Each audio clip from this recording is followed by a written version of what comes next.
এগৰাকী শিক্ষাগুৰুৰ প্ৰতি কিমান শ্ৰদ্ধা আৰু মৰম থাকিলে এনেদৰে ঢোলে ডগৰে নিজ ছাত্ৰ ছাত্ৰীৰ লগতে সমগ্ৰ অঞ্চলৰ ৰাইজে আদৰণি জনাব পাৰে সেয়া নেদেখিলে হয়তো কল্পনা কৰিব নোৱাৰি।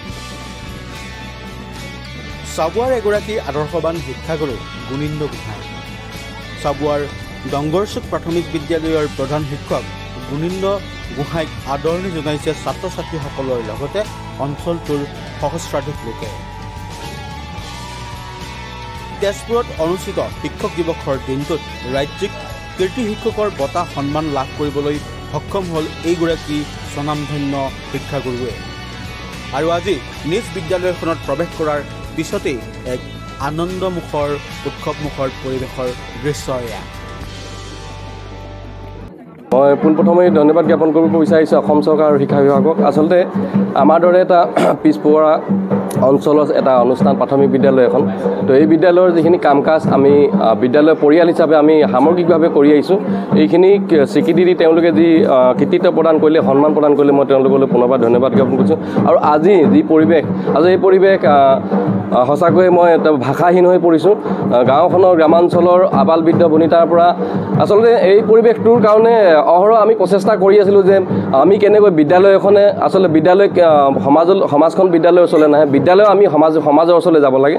আমি আচলতে বিদ্যালয়খন সমাজৰ ওচৰলৈ হয়তো চাগে অকণমান তেওঁলোকৰ অন্তৰ ওচৰত যাব পাৰিছিলোঁ কাৰণে আজি এই সুযোগতে তেওঁলোকে আমাৰ ওচৰত আহি আমাৰ লগত আজি সহযোগিতা কৰি আমাক ইমানখিনি শুভাশীষ আশীৰ্বাদ দিয়াৰ বাবে মই পোনপ্ৰথমেই বিদ্যালয় কৰ্তৃপক্ষৰ হৈ সমগ্ৰ গাঁওবাসী, মোৰ ছাত্ৰ ছাত্ৰীসকল, মোৰ সহকৰ্মী ৰন্ধন কৰ্মীৰ পৰা আদি কৰি আৰু মোৰ যিসকল শুভচিন্তক চাবুৱা বৃহৎ অঞ্চলৰ চাবুৱা শুভচিন্তকসকল আছে, সকলো লোকে মই আপোনালোকৰ যোগেদিয়ে মোৰ ভক্তিভৰা সেৱা আৰু কৃতজ্ঞতা জ্ঞাপন কৰিছোঁ।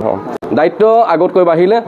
মই যোৱা 23 বৰ্ষত জিলা কৃতি শিক্ষকৰ বঁটা যেতিয়া পাইছিলোঁ, তেতিয়াই মই এটা পণ লৈছিলোঁ যে হয়, মই মোৰ প্ৰতি বিভাগৰ যি এটা মোৰ দৃষ্টি আছে, সেই দৃষ্টিত যাতে মই সদায় থাকিব পাৰোঁ আৰু নিজৰ কৰ্ম, আচলতে শিক্ষকতাটোৰ জীৱনটোক মোৰ দেউতা এজন শিক্ষকতা আছিলে আৰু শিক্ষকৰ বৃত্তি হিচাপে নলৈ মই সেৱা হিচাপে গ্ৰহণ কৰি মানুহৰ জীৱনৰ বাবে আচলতে ল'ৰা ছোৱালীসকলৰ ভৱিষ্যত জীৱনত যাতে তেওঁলোকে যাতে নিপুণ হিচাপে দেশৰ বিকাশত যাতে সদায় অৰিহণা যোগাই যাব পাৰে, তাৰ কাৰণে অহৰহ প্ৰচেষ্টা কৰি আহিছোঁ।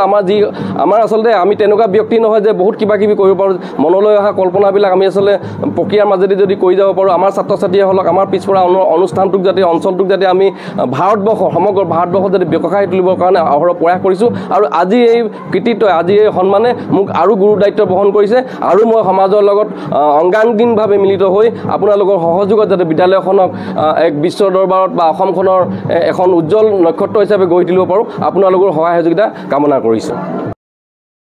শিক্ষাগুৰু গুণীন্দ্ৰ গোহাঁইয়ে কেৱল পাঠ্যপুথিৰ জ্ঞান দিয়াই নহয়, কেতিয়াবা যদি তেওঁ কণ কণ ছাত্ৰ ছাত্ৰীসকলক অকণিৰ বজাৰ বহুৱাই শাক পাচলি বিক্ৰী কৰিবলৈ শিকাইছে, কৰ্মোদ্যমী হৈ অৰ্থ উপাৰ্জনৰ পথ দেখুৱাইছে, কেতিয়াবা আকৌ চুলিকটাৰ কৌশল শিকাই জীৱনৰ সংগ্ৰামৰ বাটত আগুৱাই যাবলৈ অভিজ্ঞতাৰে পুষ্ট কৰি তুলিছে ছাত্ৰ ছাত্ৰীসকলক।